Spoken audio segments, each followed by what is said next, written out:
ഉണ്ടാകുമോ എന്ന ചോദ്യത്തിന് ഉത്തരം നൽകുന്നു. വഹിച്ച എല്ലാ സ്ഥാനങ്ങളും പാർട്ടി ആവശ്യപ്പെട്ട് നൽകിയത്. ഈ പാർട്ടിക്ക് ഒരു ചട്ടക്കൂടുണ്ട്, ഈ പാർട്ടിക്ക് ഒരു നിലപാടുണ്ട്. പാർട്ടി എടുക്കുന്ന എന്ത് നിലപാടായാലും ജീവൻ പോയാലും അതിനോടൊപ്പം നിൽക്കാനാണ് എനിക്ക് താല്പര്യം. That's all. ഈ തെരഞ്ഞെടുപ്പിലേക്ക് വലിയ സന്തോഷം നൽകുന്ന മറ്റൊരു വിജയം കൂടി ഉണ്ട്. അത് നിങ്ങളോട് അതെൻ്റെ വ്യക്തിപരമായൊരു വിജയമാണ് ഞാൻ എടുക്കുകയാണ്. ഈ കഴിഞ്ഞ 5 വർഷക്കാലങ്ങളിൽ എന്നെ ഏറ്റവും കൂടുതൽ എന്നെ മാത്രമായില്ല എല്ലാം വേദനിപ്പിച്ച സംഭവമാണ് ഒന്ന് പഴയങ്ങാടിയിലും ആലപ്പുഴയിലും നടന്ന സംഭവം. ഇദ്ദേഹത്തിൻ്റെ യാത്ര ചെടിച്ചട്ടി കൊണ്ട് തലയിടിച്ച് യൂത്ത് കോൺഗ്രസ്സുകാരനെ പൊട്ടിക്കുക, ഹെൽമറ്റ് കൊണ്ട്. എന്നിട്ടോ അതിന് പേരെന്താണ്? അതിനെ ഒന്ന് അപലപിക്കുന്നതിന് പകരം അത് രക്ഷാപ്രവർത്തനത്തിൻ്റെ ഭാഗമായിട്ട് ചെയ്തതാണ്. ഞാൻ അഭിമാനപൂർവ്വം പറയുന്നു, ആലപ്പുഴയിലെ തോമസ്, എ.ഡി. തോമസ്. ആ ST കോളേജിൻ്റെ മുന്നിൽ 2 തോമസും അജോയ് കുര്യാക്കോസും,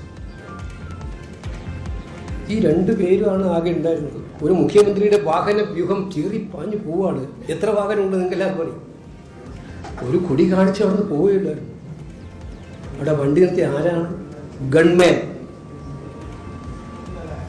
അദ്ദേഹത്തിന് സ്വന്തം ഗൺമാൻ ഇരുന്ന് അടിച്ച് വീഴ്ത്തുകയായിരുന്നു. ഞാൻ അന്ന് ആലപ്പുഴയിലെ തോമസിന്റെ കൺവെൻഷനിൽ പ്രസംഗിച്ചത് ആലപ്പുഴയിലെ മാധ്യമങ്ങൾക്ക് അറിയാം. ഇത് തോമസിനെ ഞങ്ങൾ സ്ഥാനാർത്ഥിയാക്കാൻ തീരുമാനിക്കുന്നത് വ്യക്തമായിട്ടുള്ള,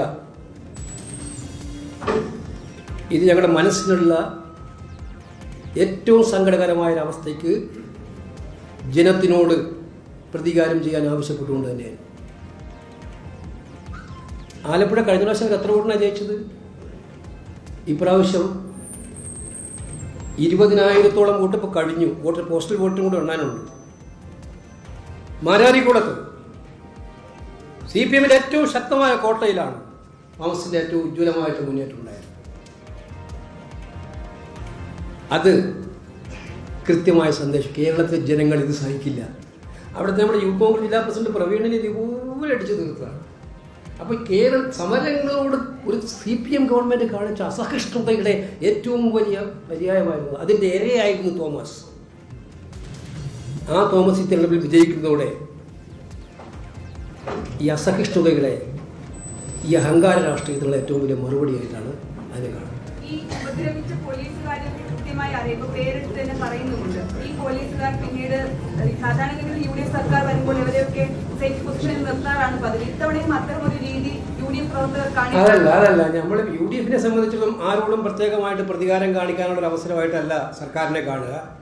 പക്ഷേ കുറ്റം ചെയ്യപ്പെട്ടവർ രക്ഷപ്പെട്ടു പോയിട്ടുണ്ടെങ്കിൽ എവിടെയെങ്കിലും, അത് ഇവിടെ മാത്രമല്ല ഏത് കാര്യത്തിനും രക്ഷപ്പെട്ടു പോയിട്ടുണ്ടെങ്കിൽ അത് അനുവദിക്കാൻ പാടില്ല എന്നുള്ള കാര്യത്തിൽ കർശനമായ നിലപാടുണ്ടാവും. കുറ്റം ചെയ്തവർ രക്ഷപ്പെടാൻ പാടില്ല എന്നുള്ളതാണ്. അല്ലാണ്ട് അനാവശ്യമായിട്ട് ആരോടെങ്കിലും പ്രതികാരം ചെയ്യുന്ന ഒരു നടപടിയൊന്നും ഉണ്ടാവില്ല.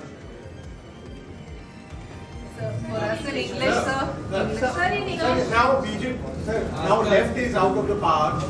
Do you think that BJP might be getting space? Rajeev Chandrasekhar NDA സ്ഥാനാർത്ഥി ഭൂരിപക്ഷം 4294 ഉയർത്തി. നേമത്ത് 4294 രാജീവ് ചന്ദ്രശേഖരന്റെ ഭൂരിപക്ഷം വർദ്ധിച്ചു. KC വേണുഗോപാൽ പറഞ്ഞതിലേക്ക്